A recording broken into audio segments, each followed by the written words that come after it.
there that you know you need to do, that you want to do this, but for some reason or another, you've been holding back? For some reason or another, you just have not been able to work through the procrastinating or putting it off or justifying, and you know you ought to do this. You really want to do this, but you don't know why you haven't done it. There are times when you're looking at it and you say, I know I need to do this, but I don't feel like it. I don't want to do it. You'll know 1,000 people, at least over the course of your life. And they'll know 1,000 people each, and that puts you one person away from 1,000,000, two persons away from 1,000,000,000. And so that's how you're connected, and the things you do, they're like dropping a stone in a pond. The ripples move outward, and they affect things in ways that you can't fully comprehend. And it means that the things that you do and that you don't do are far more important than you think. And so if you act that way, of course, the terror of realizing that is that it actually starts to matter what you do. And you might say, well, that's better than living a meaningless existence. It's better for it to matter. But I mean, if you really asked yourself, would you be so sure if you had the choice?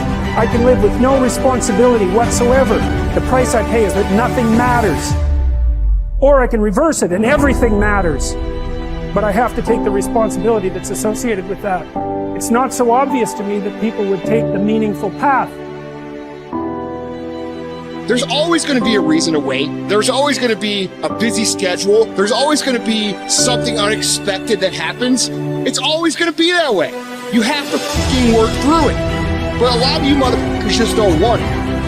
It's easy to fall into the loving the idea of something, and it's hard to fall into the habits of action to actually achieve something. It's not about after the vacation or after this or after that. It's about right now.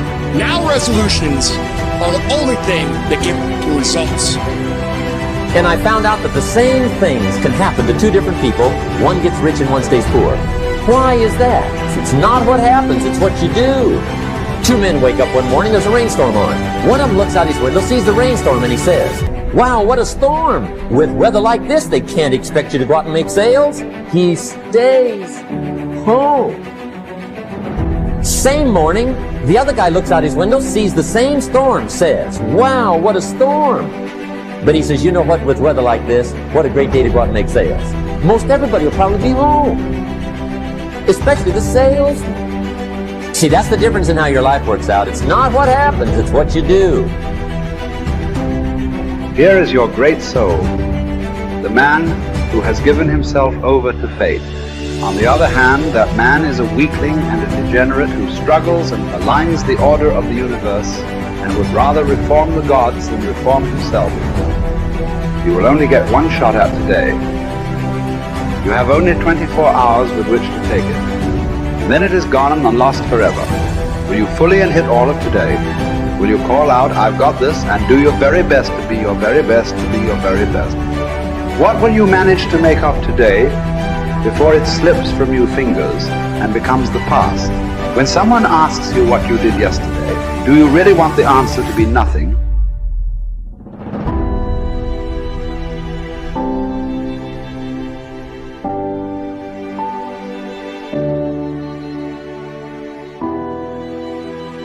It is not that we have a short time to live, but that we waste a lot of it. Life is long enough, and a sufficient generous amount has been given to us for the highest achievements, if it were all well invested. But when it is wasted in heedless luxury and spent on no good activity, we are forced at last by death's final constraint to realize that it has passed away before we know it has passed.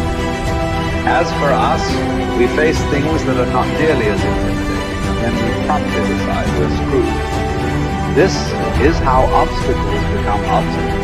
In other words, through our perception of events, we are complicit in the creation.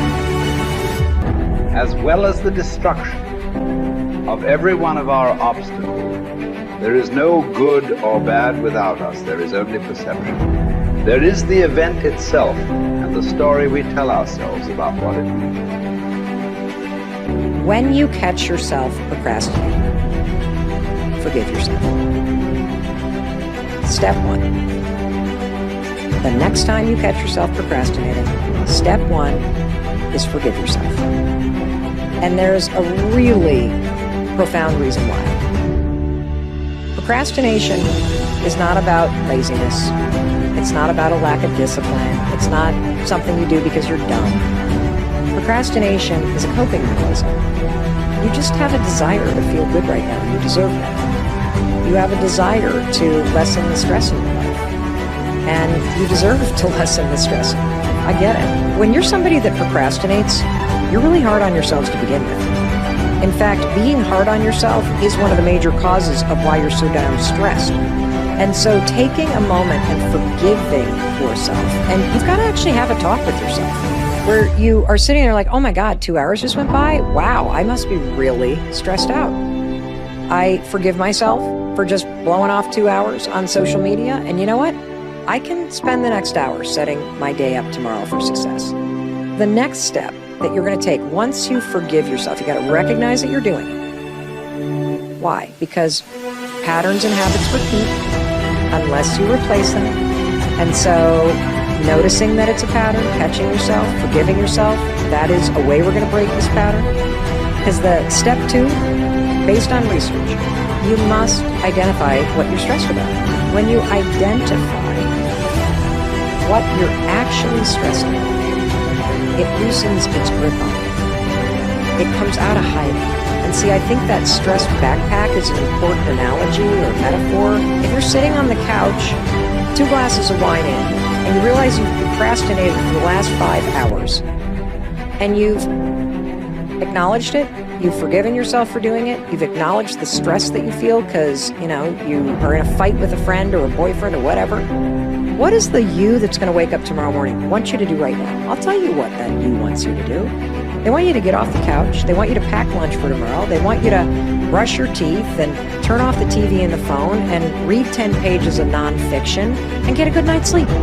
That's what the future you wants you to do. The future you does not want you to slip back into that vicious cycle and spend another 3 hours watching cat videos and memes and TikTok videos, which we both know is exactly what you would do if you didn't break the cycle by forgiving yourself for doing it for 3 hours, acknowledging what you're stressed about, and then deciding what the future you wants you to do instead. And then finally, use the 5-second rule. Use the 5-second rule. It's one of the most effective science-backed starting rituals on the planet for creating a new habit or pattern. And all you're going to do is you're just going to start.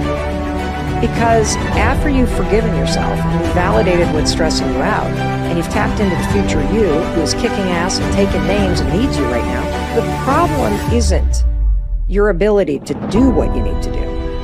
The problem is you've been trapped in this stress and trauma and nervous system triggered vicious procrastination cycle. Don't waste the rest of your time here worrying about other people unless it affects the common good. It will keep you from doing anything useful. So there are 2 reasons to embrace what happens. One is that it's happening to you. It was prescribed for you, and it pertains to you. The thread was spun long ago by the oldest cause of all, the art of living. Is neither careless drifting on the one hand nor fearful clinging to the past on the other.